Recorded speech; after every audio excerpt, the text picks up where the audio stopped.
They were very hostile. Are you worried? No. Are you careful? Yes. We knew the demonstration would get a lot of attention. We knew someone would try to test our skills. This is just the first move in a longer game. What do we do next? Marcus smiled a little. We keep doing what we're doing. We run trade routes, deliver cargo, and act like normal people. We let them waste resources following us around and not learn anything useful.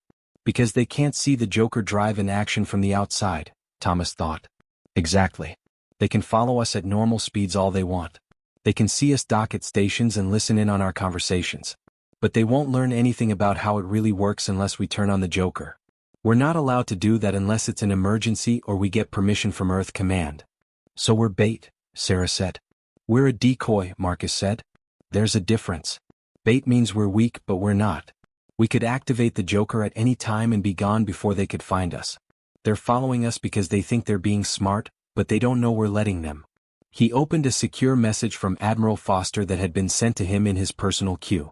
His smile grew bigger as he read it. Based on this, Strategic Command is very interested in whoever is following us. They're sending secret agents to follow our trackers. We're going to find every ship involved in this operation and trace them back to their source. Jake said with satisfaction. So we're not just bait, we're part of a counterintelligence operation. Welcome to the new reality of human space operations, Marcus said. We're not just cargo haulers anymore. We're strategic assets, diplomatic symbols, and it seems counterintelligence tools. Earth is playing a complicated game, and we're one of the pieces on the board. I liked it better when no one paid attention to us, Sarah said. No, you didn't, Thomas said with a smile. You hated being ignored and not taken seriously. That's true, but this feels risky. Yes, it is dangerous, Marcus said in a serious tone. Don't get it wrong. Someone out there would love to steal our ship, our technology, or kill us to show that humans can be beaten. We're in the spotlight now, and threats can hide in the shadows. He looked at his crew, these 4 people he had come to trust completely after 3 years of flying together. But we're not alone either. There are things on Earth that are watching over us that we don't even know about. The Zephyr Collective thinks we're important enough to join forces with. Plus, we have the Joker drive, which lets us get away from almost any normal threat. What about threats that aren't normal? Sarah asked. Then we make do. We change. We do what people have always done. We survive by being smart and determined. The galaxy didn't think we were strong enough before. Some groups still don't think we're strong enough. That's their mistake. Marcus got up and walked to the viewport, where stars seemed to go on forever in all directions. In the dark, ships they didn't know about were following them with plans they didn't know about. But people weren't the weak new kids on the block anymore. They had shown that they could come up with new ideas. They had shown that they could shock. And they were about to show that they could play the intelligence game just as well as anyone else. Keep doing what you're doing, Marcus told them. Let our shadows follow. Let them think they're being sneaky. And while they're busy trying to learn about us, let's see what Earth Strategic Command can learn from them. The crew all said, Aye, sir. The Ancient One kept going through deep space. It was a rusty old freighter that looked like it could barely hold together. Then came ships that were cloaked and didn't know they were being followed. The dance of diplomacy had begun. And people were picking up the steps very quickly. 3 months after the encounter, Earth, Advanced Research Facility, and Alpha Centauri Station. Dr. Elizabeth Reeves looked like she was about to fall asleep. The woman who came up with the Joker drive was in Admiral Foster's office. She had dark circles under her eyes and her hands shook a little because she had too much caffeine and not enough sleep. Foster said, You need to stop. You need to stop pushing yourself so hard. Reeves said, her voice hoarse, We're behind schedule. We were supposed to have 20 working Joker drives by now. We only have 11. We need more ships, more drives, and more. You need to rest, Foster cut in firmly. Dr. Reeves, you are the most important scientist in all of human history. The whole Joker drive program depends on you. If you burn out, we don't just lose time, we lose everything. Reeves slumped in her chair, and for a moment, Foster could see the tired woman behind the brilliant scientist. You don't get what's at stake. Every day we wait is another day that people are in danger. 1 ship isn't enough. 11 ships aren't enough. We need 50, 100 before we can really protect ourselves. Foster said softly, I understand better than you think. But killing yourself won't speed up production. What's really going on? Reeves was quiet for a long time. Then she said, I'm scared. Terrified actually. I created something revolutionary, and now the entire galaxy wants it. Every species, Every power, every faction. Some want to trade for it. Some want to steal it. And some. She trailed off. Some want to eliminate us before we become too powerful, Foster finished. Exactly. Admiral, the Joker drive changed everything, but it didn't make us invincible. It made us a target. And I can't help wondering if I made a terrible mistake. Foster moved from behind her desk to sit next to Reeves. You gave humanity a chance. Before the Joker drive, we were one bad conflict away from extinction. Any major power could have rolled over our colonies, and we'd have been powerless to stop them. Now they hesitate. They negotiate. They treat us with respect because they don't know what else we're capable of. But for how long? Reeves asked. How long will it be before someone learns how to counter substrate space technology? How long will it be before we lose our edge and become the weakest civilization in the galaxy again? That's why we're building more ships, training more crews, and making alliances, so we don't have to face threats alone. Reeves pulled up a holographic display that showed technical schematics. There's something else I haven't told most people, even the Council. Foster's interest peaked. Go on. The Joker drive has limitations. Dangerous ones. Every time we activate it, we're creating a temporary rift between our dimension and substrate space. Mostly that rift closes harmlessly. But there's a non-zero probability, about 0.3% per activation, that the rift doesn't close properly. That it leaves a tear in space-time. What would happen if that occurred? Best case? Local spatial instability. Ships in the area might experience navigation difficulties. Worst case. Reeves' expression was grim. We could accidentally make a permanent portal between dimensions. The physics of that interaction are unpredictable. Could be nothing. It could be catastrophic. Foster took in this information with more and more worry. How many activations have we done total? Across all ships. Counting tests, demonstrations, and operational use? About 2,340 activations. Foster did the math. Which means that, statistically, we should have had 7 incidents. We haven't, which could mean my probability calculations are wrong, or it could mean we've just been lucky. I don't know which scares me more. This is why you're pushing so hard to build more drives, Foster realized. You're racing against statistical probability. Every day the Joker drive doesn't catastrophically fail is a day we bank advantage. But the more we use it, the higher the cumulative risk. It's a terrible equation, Admiral. Use it too much and we risk disaster. Use it too little and we lose our strategic advantage. Foster stood, pacing her office as she processed the implications. Does anyone else know about this? My core research team. About 12 people. We've been monitoring every activation for anomalies. So far, the safety margins are holding, but you're worried they won't hold forever. Correct. Foster made a decision. Here's what we're going to do. First, you're taking a mandatory 3-day rest. No arguments. I'll have security escort you to a private facility where you'll sleep, eat properly, and decompress. Second, while you're resting, I'm convening an emergency meeting with the Scientific Council to discuss risk management protocols. Third, we're implementing stricter limitations on Joker drive usage, critical operations only until we better understand the long-term stability. But the ship production will continue, but at a sustainable pace. Quality over quantity. Dr. Reeves, you gave humanity a weapon. Now we need to learn how to use it responsibly. That includes acknowledging its risks and limitations. Reeves nodded wearily. I guess you're right. I just wanted to keep us safe. Instead, I gave us a sword that we might not be able to control. You gave us hope, Foster said.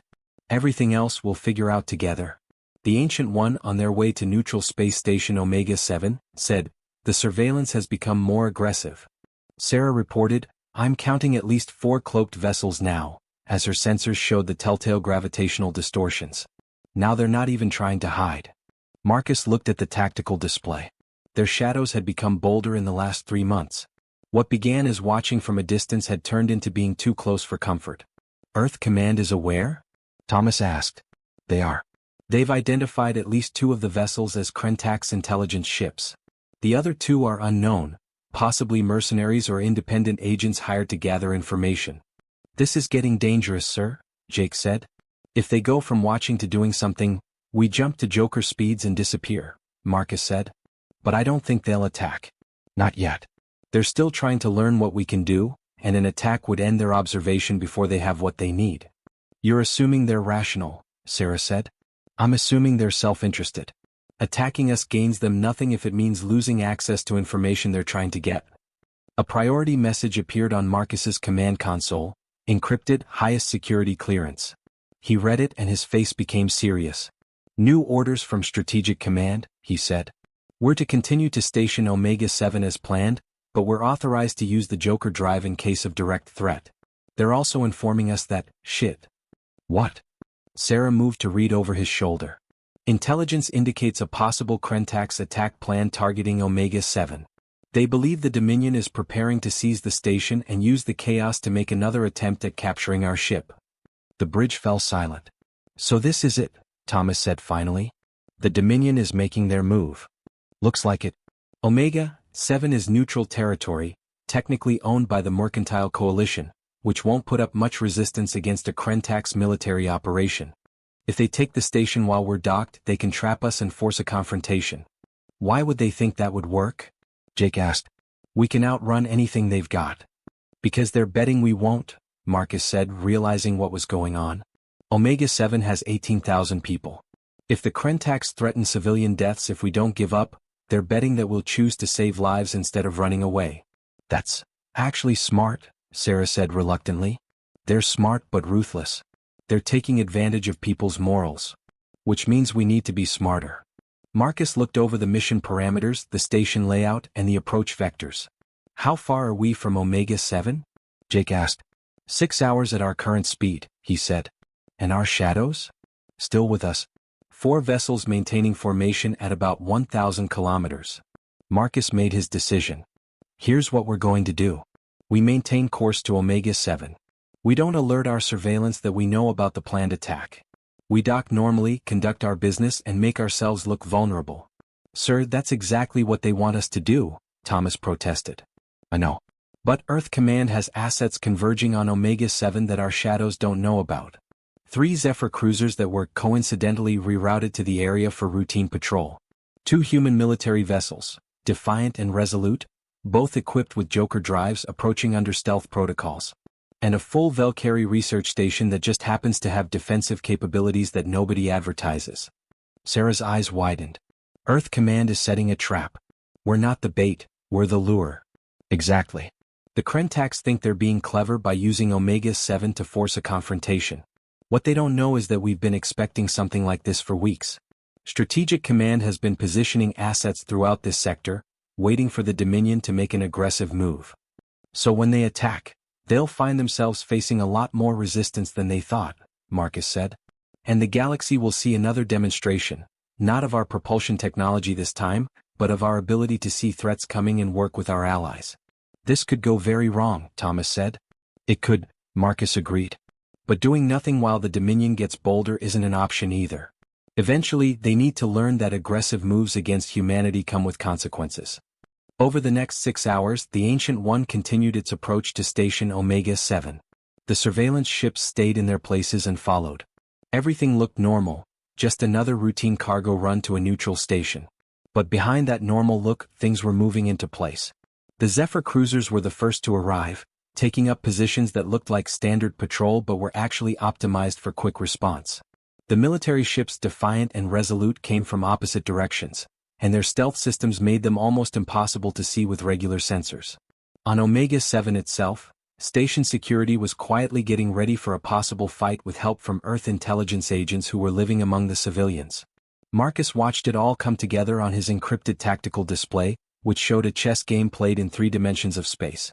It's beautiful in a way, Sarah said as she watched the coordinated positioning. 3 months ago we were alone. Now look at this. Zephyr ships positioning to support us, Valkyrie providing intelligence, human military assets moving in coordinated patterns. We built a coalition. We proved we were worth having as allies, Marcus said. That was the point of the demonstration, to show that we could be useful partners instead of easy targets. Krentax attack fleet, hidden in asteroid field near Omega-7. War Master Drakmor looked over the battle plans one last time. 12 ships, each set up for quick boarding operations. The plan was simple: strike fast, seize the station, trap the human freighter, and either capture it intact or destroy it to prove humanity wasn't invincible. All units report ready, his tactical officer announced. Status of the human vessel? Approaching station. ETA 20 minutes. They're following standard approach protocols. No sign they've detected our presence. Perfect. Maintain position until they dock. Once they're secured to the station, we move. Jamming fields activate to prevent their mysterious drive from engaging, boarding teams secure the docking port, and we have them. What about potential interference? There are 3 Zephyr cruisers in the area, but they're on routine patrol. By the time they realize what's happening and get authorization to act, we'll already control the situation. The humans might have allies, but we're betting those allies won't risk a war over a single cargo ship. It was a reasonable assumption, based on years of galactic political precedent. Big countries didn't go to war over small things. They talked, cursed, and put sanctions on each other, but they didn't fight. The Krentax Dominion was about to find out that the rules had changed. Docking clamps engaged, Jake said as the Ancient One docked with Station Omega-7. We're safe. All systems are normal, Sarah added. Nothing out of the ordinary. Marcus stared at the chronomet counter. Earth Command's intelligence said that the Krentax fleet would come out of hiding and attack in about 4 minutes. Is everyone ready? He asked his crew. Ready for what? Sarah asked. We're sitting ducks if they jam the Joker drive. Marcus smiled. Who said anything about using the Joker drive? Before Sarah could answer, the station's alarms went off. 12 Krentax warships came out of the asteroid field and sped toward Omega-7 on the tactical display. Here we go, Thomas said under his breath. The Krentax ships moved into attack formation and charged their weapons. Their leader, Drakmor, according to intelligence, sent out a message on all frequencies. Attention Station Omega-7 and human vessel Ancient One. You are now under Krentax Dominion control. Surrender immediately or face destruction. You have 3 minutes to comply. Sir, they're activating jamming fields, Sarah said. Broad spectrum interference. They're right. If we tried to use the Joker drive now, the activation sequence might be disrupted. Good thing we're not planning to use it then, Marcus said calmly. Then what? The 3 Zephyr cruisers that had been on routine patrol suddenly changed vectors and moved to intercept the Krentax fleet. At the same time, Defiant and Resolute decloaked, their weapons already locked on Krentax vessels. And from the Valkyrie research station, which nobody had paid attention to because research stations weren't military threats, a defensive shield expanded to encompass all of Station Omega-7, including the Ancient One. Drakmor's confident voice suddenly sounded a lot less confident. This is Commander Zalthor of the Zephyr Collective to Krentax vessels. You are in violation of neutral space protocols. Stand down immediately or face combined response from Allied forces. Combined response? Drakmor repeated. The Zephyr Collective has no alliance with— Actually we do, Admiral Foster, who was speaking from Earth Command, cut in. The formal alliance was approved 2 weeks ago. Any attack on human ships is seen as an attack on Zephyr territory. I suggest you think about what you're doing right now. Marcus saw Drakmor's fleet hesitate on the tactical display. They thought it would be an easy target. Instead, they were outnumbered and outgunned by 3 Zephyr cruisers, 2 human military ships, and a research station that seemed to have military-grade defenses. This changes nothing, Drakmor said, though his voice showed that he wasn't sure. We will not, War Master, his tactical officer cut in urgently. I'm seeing more ships coming out of hyperspace. There are a lot of them, Kreltari, Valkyrie, and even some independent merchant guilds. They're making a barrier around the station. Marcus smiled. Earth Command had done their research. They had gotten in touch with every group that wanted to keep neutral space safe. Every society that wanted free trade and didn't want aggressive expansion. And they had set them all up to get here at just the right time. You're surrounded, War Master Drakmor, Zalthor said. And you're breaking several interstellar treaties. I strongly suggest you leave before this situation gets worse. For a long, tense moment, nothing happened. 12 Krentax warships faced an unexpected group of more than 30 ships from 12 different civilizations. It was a standoff that could lead to a war across the sector. Then Drakmor made the only logical choice. Krentax fleet, withdraw to fallback position. This engagement is terminated. The 12 warships turned and sped away from Omega-7, their jamming fields fading as they retreated. On the Ancient One's bridge, the crew let out breaths they hadn't realized they were holding. We did it, Sarah whispered. We really did it. Earth Command did it, Marcus said to correct him. We just did what we were told. But yes, we proved something important today. What? That humanity doesn't stand alone anymore. That we've built real alliances. That aggressive moves against us come with real consequences. He pulled up the communication from Admiral Foster that had just arrived. And this shows that the Krentax Dominion just learned that lesson the hard way. 6 months after the first meeting. This was not a common time for the Galactic Assembly to be this full. More than 40 civilizations sent representatives to the huge chamber, which was built by the precursors thousands of years ago and kept as a neutral place for diplomacy. Today's meeting had people from big military powers and small trade guilds. The subject: humanity's plan for a new way for people from different planets to work together. Ambassador Margaret Chen stood at the front of the room, looking calm and confident, even though this was a very important moment in history. 6 months ago, people thought humanity was unimportant. Today they were suggesting a policy that could change the way politics work in the galaxy. Honored representatives, Chen said, and translation systems that turned her words into 40 different languages at once carried her voice throughout the room. 6 months ago, one human ship showed off technology that surprised this assembly. Today, I'm here to suggest something more important than technology, a principle. She turned on the holographic display, which showed a map of the galaxy with trade routes, territories, and conflict zones marked. For hundreds of years, the simple idea behind galactic politics has been that might makes right. The strong grow and the weak give in. Advanced civilizations thrive while developing ones struggle. This system has caused many wars, economic exploitation, and a galaxy where fear rules more than law. There were murmurs in the crowd. A few of the representatives seemed interested. Some people seemed offended by the criticism that wasn't said. Chen went on, humanity offers another option. A coalition of civilizations, no matter how big, old, or powerful their armies are, is committed to protecting each other, trading fairly, and making technological progress together. Not an empire. Not a hierarchy. A real partnership of equals. That made people react more loudly. The Krentax group really did laugh, and it was a harsh, barking sound. Ambassador Chen, Drakmore yelled, "You talk about equality, but your species has technology that is better than all of ours. How is that equality?" "Because we're willing to share it," Chen said in a calm voice. "Not right away and not without conditions, but the Joker Drive technology will eventually be made available to coalition partners. Not as a weapon to be hoarded, but as a tool for advancement." That made everyone go silent.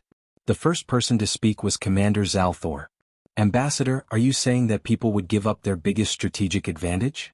Chen said, "I'm saying that strategic advantage based on secrecy is only temporary. Eventually, someone will copy our breakthrough. The Krentax are trying right now, but they aren't succeeding. The Zephyr have research teams working on it, and so do the Valkyrie. Someone will figure it out eventually. When that happens, it won't matter who has the technology first. What matters is whether we're working together or competing against each other." Dr. Shinaki of the Valkyrie Union got up. "Ambassador Chen, the Valkyrie strongly support this proposal. We've long called for more scientific cooperation and less military competition. But I have to ask, what guarantees does humanity offer that this isn't just a way to gain political power?" "None," Chen said honestly. "Except for our track record. In the last 6 months, we've made real partnerships with several civilizations. We've shared research that wasn't classified. We've worked together on security operations as shown at Omega 7. We've shown that we're committed to working together through actions, not just words." A guild master from Kreltari spoke up. "From an economic point of view, this idea has merit. Open technology sharing would change trade and transportation in a big way. But it also threatens current power structures and business monopolies. A lot of us have built our positions on technological advantages. Why would we give that up?" Chen said, "Because the other option is war. Right now, humanity has the Joker Drive. But we're also working on other technologies, as are you and everyone else in this room. Technology moves forward at an exponential rate. In a generation, we'll have capabilities that make current technology look primitive. The question is whether we'll use those capabilities to compete and fight or to work together and build." She brought up old data that showed how wars have happened in the galaxy. There have been 347 major interstellar wars in the last 1,000 years. Most of them were about resources or power struggles based on differences in technology.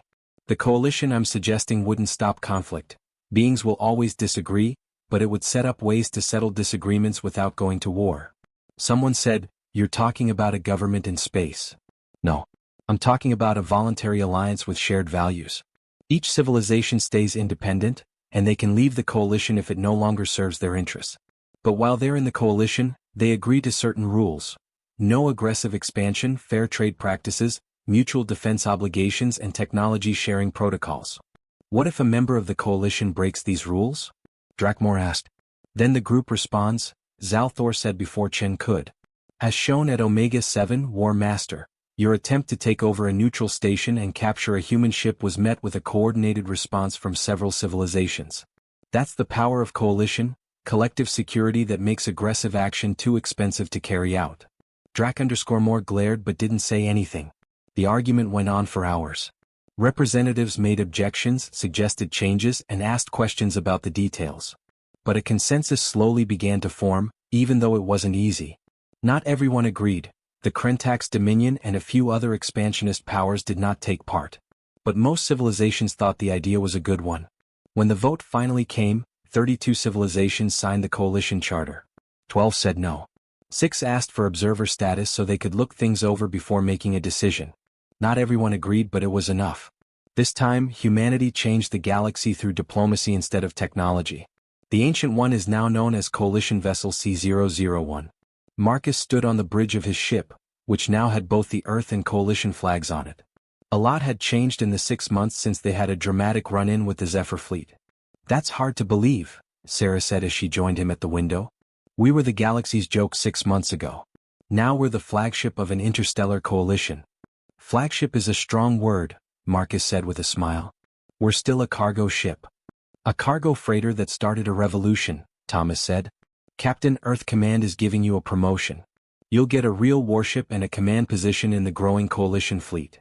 Marcus had seen the offer. Captain of the Unity, a brand new cruiser being built just for coalition use. Better pay, better living conditions, and real military honor. He had said no. This ship has a job to do, he said. Someone needs to keep moving goods, keep making trade runs, and keep showing the galaxy that humans are trustworthy partners. We showed that we can be impressive. Now we need to show that we can be consistent. Plus, you like it when people don't think much of you, Jake said with a knowing smile. That too, Marcus said. People don't believe it, but there's freedom in flying a ship. And to be honest, I'm looking forward to being boring again after 6 months of fame. Sarah said, I don't think boring is in our future. Sir, we're getting orders for coalition operations. We're bringing humanitarian supplies to border worlds, moving technology for the Valkyrie research program, and even acting as diplomatic couriers. We may look like a garbage freighter, but everyone knows what we can really do. That's exactly why we'll keep looking like a garbage freighter, Marcus said. The Joker drive works best when people forget we have it. Let them see a beat-up cargo ship. Let them think we're not that strong. And when someone needs to remember what people can do. Thomas said, we're ready to give one. Admiral Foster sent a priority message. Marcus read it and then gave it to his crew. He said, Earth Command wants us to do another demonstration. Not a hostile one this time. They want us to take part in the Coalition's first joint exercise, which will involve forces from 12 different civilizations working together to respond to a threat. Are you going to show off the Joker drive again? Sarah asked. And showing off how well different civilizations can work together. We'll be working with Zephyr cruisers, Valkyrie research vessels, Kreltari transports, and others. The point is to show that different civilizations can work together well. When? 3 weeks. Sector 7, a neutral area. Full diplomatic observation. Basically, everyone in the galaxy will be watching. Jake opened the navigation information. That's going to be a tough job. Coordinating FTL jumps between species with different propulsion systems, standardizing communication protocols, and managing different tactical doctrines. That's why it's so important, Marcus said. We need to show that we can work together, not just talk about it if the coalition is going to work. This exercise is our chance to do that. In the weeks that followed, preparations got more serious. The Ancient One worked with ships from 12 different civilizations, each with its own technology, rules, and ways of doing things in war. It was a mess. But it was a useful kind of chaos. Engineers talked about how to fix problems with compatibility. Tacticians came up with ways for everyone to work together. Diplomats helped people from different cultures understand each other better. The different forces slowly started to work together. The day of the workout. In Sector 7, 67 ships from 12 different civilizations came together. Under the coalition flag, there were everything from huge Zephyr battlecruisers to small Valkyrie research ships. The Ancient One was in an interesting position. It was just a cargo ship, but everyone knew it was the ship that had started the whole movement. It was important in a symbolic way. The exercise was simple. Answer a fake distress call from a neutral station that was being attacked by hostile forces, played by automated drones. The coalition fleet had to work together to protect the station and get rid of the threat. All vessels, this is Coalition Command, said the broadcast. Good luck. The exercise starts in 30 seconds. Marcus looked at the tactical display that showed the whole coalition fleet. These ships could have been enemies a few months ago. Now they were on the same team. Jake, take us in. Follow the standard approach pattern and work with Zephyr Squadron 3. Yes, sir. The Ancient One moved into place, and its damaged hull stood out among the sleek warships around it. But it worked perfectly when the exercise started. The coalition fleet worked together in a way that was surprisingly effective. The Zephyr cruisers gave a lot of fire support. Valkyrie ships used advanced sensors to help them aim. Kreltari ships took care of logistics and supply chains. And the Ancient One turned on the Joker drive for just long enough to show that it could respond quickly when the situation called for it. The workout took 2 hours. When it was over, Coalition Command sent out a message saying, "Exercise successful. All objectives achieved with minimal simulated casualties. Interspecies coordination exceeded expectations. The coalition is operational." The crew on the Ancient One's bridge smiled at each other with satisfaction. Sarah said softly, "We did it. We really made something new." "We began something new," Marcus said. "It will take years, maybe even decades, to build it. But yes, we showed that it can be done." Marcus got a message just for him.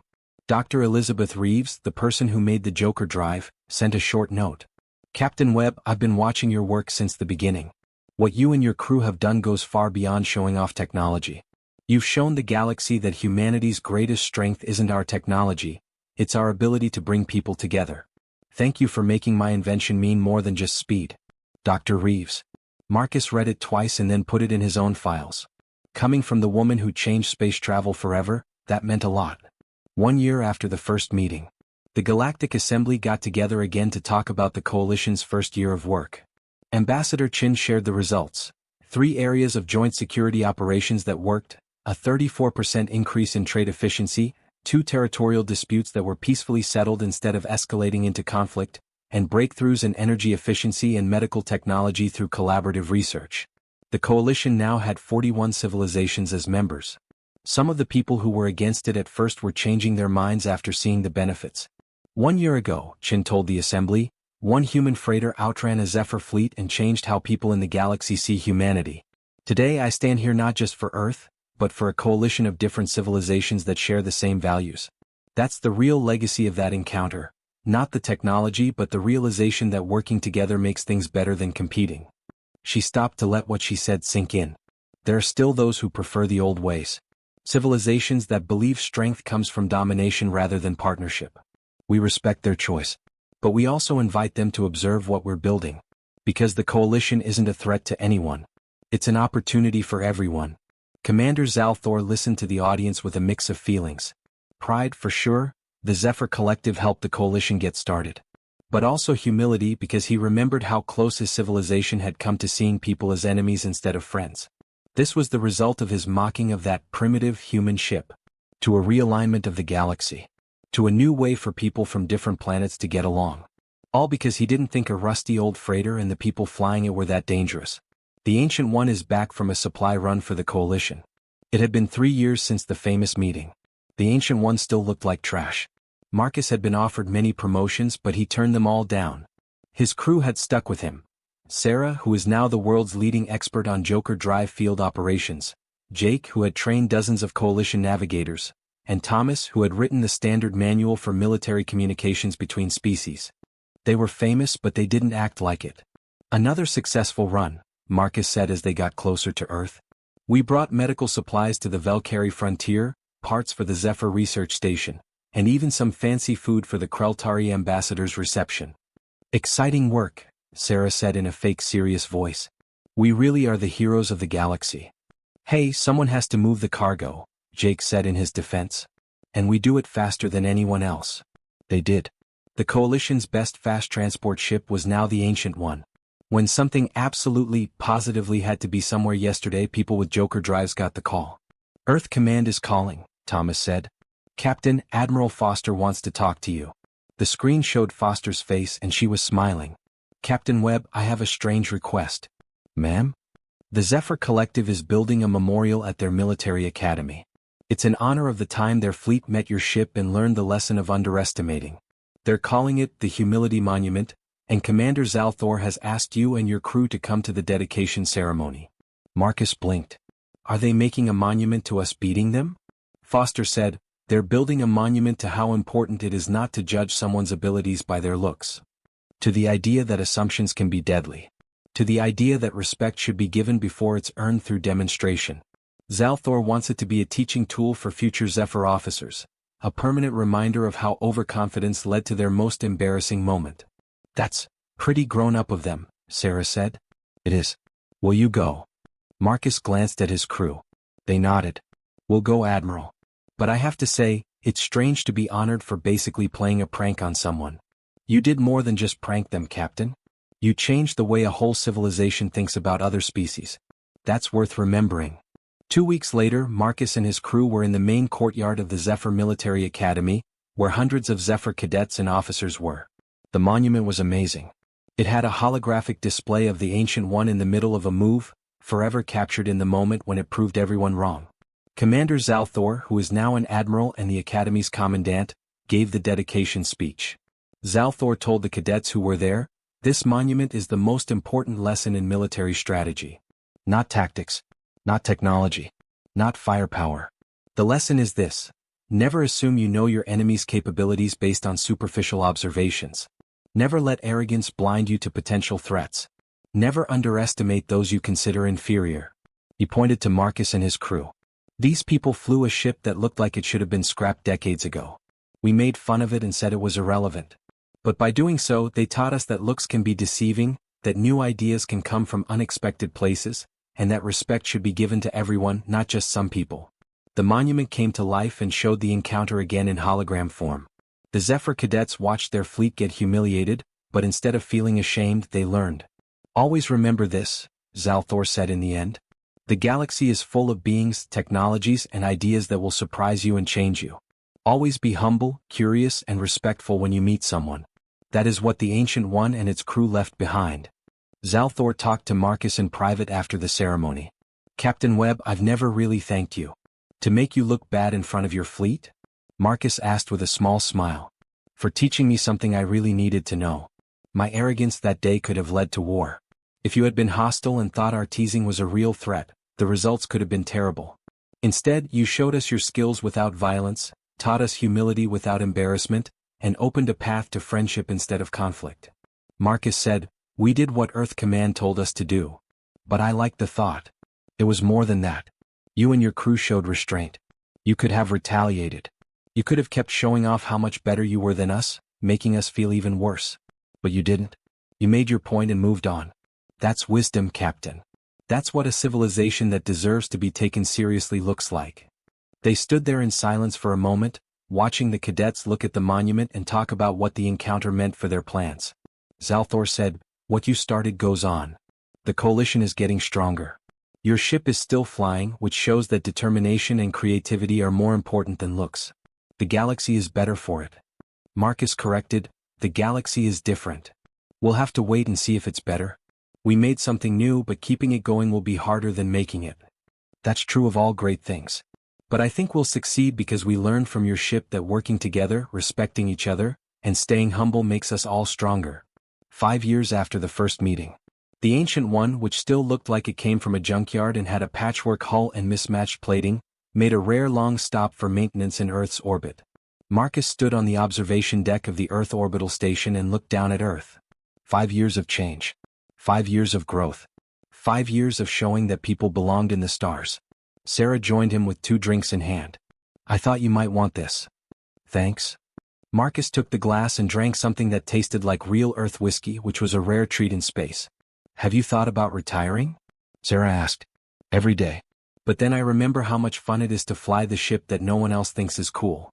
People don't really underestimate us anymore. Everyone knows what the Ancient One can do. They know what the Joker Drive can do, Marcus said. They still don't think the ship is that great. That's fine. Let them see a garbage freighter. Let them forget that there's something revolutionary under the rust and patches. Because the day someone stops taking us seriously is the day we can surprise them all over again. Sarah laughed. Are you ever going to retire? Probably not. This ship and I have an agreement. It pretends to be junk and I pretend to be a simple cargo captain. Together we keep reminding the galaxy that looks can be deceiving. There are worse jobs. There really are. They stood in comfortable silence, watching the Earth turn below them. Dr. Reeves was working on the next version of Joker Drive technology somewhere down there.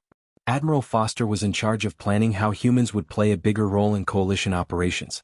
Thousands of scientists, engineers, diplomats, and soldiers were working to make sure that people would have a good future. But it all began with 4 people in a hidden freighter who wanted to show the galaxy that humans were more than they seemed. After a while, Marcus said, "You know what the best part is?" "What's that?" They laughed at us. The Zephyr fleet, the Krentax Dominion, and every other race that thought humans were primitive. They laughed at our old ship, our patched hull, and how desperate we seemed. What now? Now they're not laughing, Sarah said to end. Now they're not laughing, Marcus said. Now they're learning. They're changing. They're respecting us.